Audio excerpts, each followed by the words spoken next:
Hey, those that know me know that I like unique and funky wines.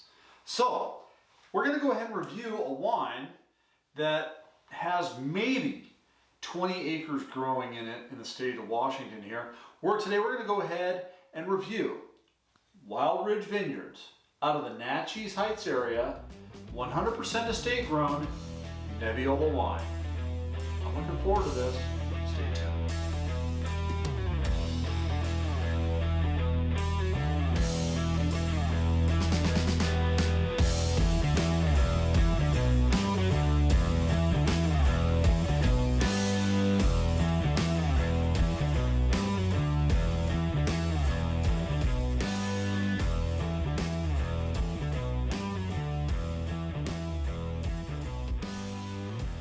Hey, you've tuned into the Rookie Wine and Whiskey Enthusiast, YouTube's primary channel for discussing Washington State wines and spirits. We've grown to expand that to the Pacific Northwest, but not exclusively. As you see on my new cabinets behind me, I do like whiskeys as well from all over the world and wines from all over the world, and every once in a while we're going to go ahead and do that as well. That being said, if you do like this channel, please go ahead and subscribe. Share this channel. If you have a passion for Pacific Northwest wines and spirits like I do, go ahead and share this. Like this video if you do like this type of content. And don't forget, when you do hit subscribe, hit the little bell icon. And when you do, the bell icon comes up, select all. That way when I do upload these types of videos, you are notified. So that being said, today we're going to go ahead and discuss Wilridge Vineyards Estate Nebbiolo. Now, Nebbiolo is a wine, a grape varietal that originated out of northern Italy, the Piedmont region. This wine grape goes all the way back. Its roots go all the way back to the 13th century. And like I said, it's historically known as the king of wine for the wine of kings. So why is this wine primarily only grown in Italy and not very much anywhere else? And like I said, here in Washington State, I talked to Seth Kitsky, and I did a review of his wine, of his 100% Nebbiolo rosé last year. I'll go ahead and put a link to it up here. I asked him, approximately how much of this grape is grown in the state of Washington. He thinks it's only about 20 acres. And I'm going to go ahead and contact these folks here as well, which is what I should have done, but with the pandemic and everything just, anyways. So, that being said, Nebbiolo, why is it difficult to grow? And that's why it comes down to, Nebbiolo is very similar with regards to Pinot Noir. Pinot Noir, in another video I had done last year, my wife and I like to call it the bitch grape because, or maybe it should be called the Karen grape, because it's very difficult to grow. And Nebbiolo is pretty much the same way. It is a very, what's called terroir sensitive or terroir expressive. So wherever it's grown, when you can grow it, it's very finicky. But it does take on a lot of what the terroir brings to it. So if it's in a very rocky, minerally soil, you're going to get a lot of that drawn out of the ground. So let's go ahead, and where did my sheet of paper go? I set it right over here. Let's go ahead and take a look at this. First of all, it is very clear. No artifacts or anything in it. Let's go ahead and take a look at the color. The color on this, now this is a 2015, and I did buy it at Costco for $18.99. Now, I do know, I went to their website. Wilridge does have this bottle for sale at their website for $35 a bottle. And a lot of you are thinking, well, why would I go to the website and purchase it for $35 when I go to Costco and buy it for $18.99? Here's what I suspect it happened is they probably had extra bottles of it. They were looking for exposure, so part of the agreements that a lot of these wineries have to make with Costco is that they have to sell it to them for a cheaper price so that they could go ahead and put it out of the quote Costco price. The color on this though, we are looking at a garnet. I would say almost tawny look to it. Medium garnet at that. All right, the nose on this. I do get some fig, a little bit of strawberry, Now, this is a medium intense on the nose.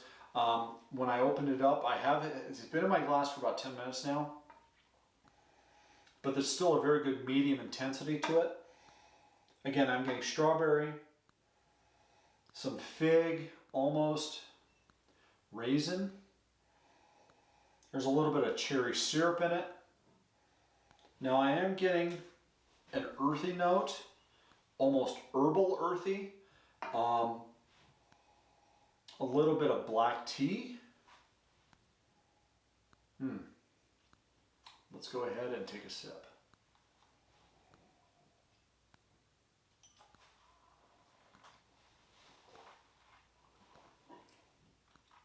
Okay, this is a medium-bodied wine. Tannins on this are medium to medium plus. Acidity, medium to medium minus, I think. I'm getting a slight tartness on the back end, but it's not non-existent. It is there. Alcohol, this thing sits at 13.6%, and this is not a sweet wine at all. Even though I was getting that cherry syrup note on the nose, this is a dry to off dry. The flavor profile that I'm getting,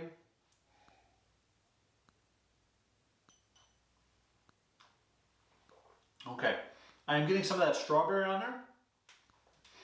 I'm also getting that fig almost this time, except it's coming across maybe as a raisin. The cherry syrup note is very suppressed. I'm not getting that. There's actually a slight pepper note on it, almost like a white pepper.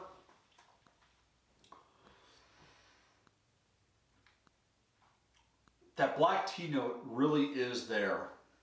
I do like that black tea note. I was hoping for a little bit more minerality to it. I'm not getting a whole lot of that.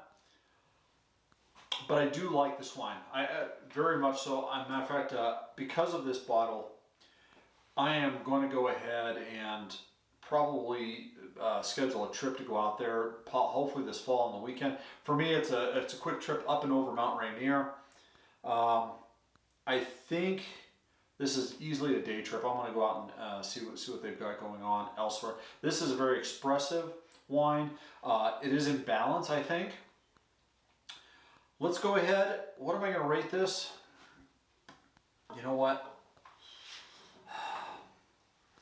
I think there's a little bit of oxidation that has gone on, which is why I was getting kind of a tawny color into the garnet.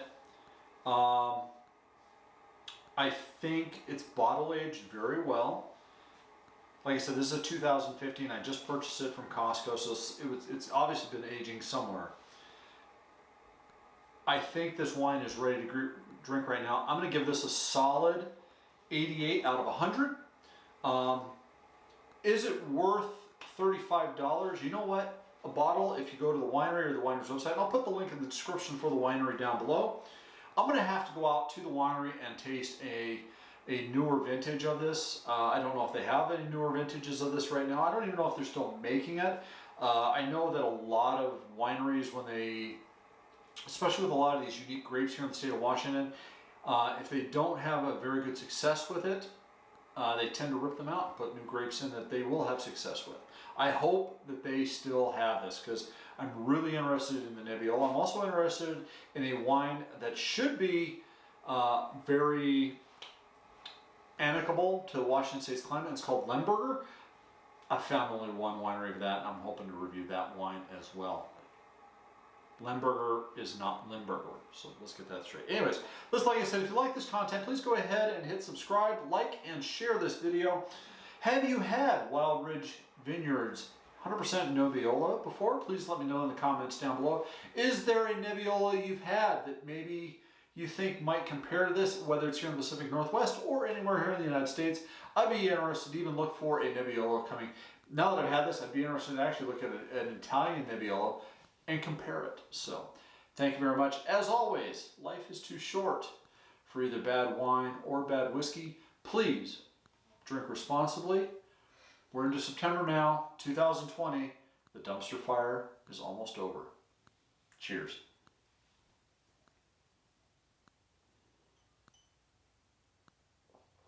Yeah, I think this classifies as funky.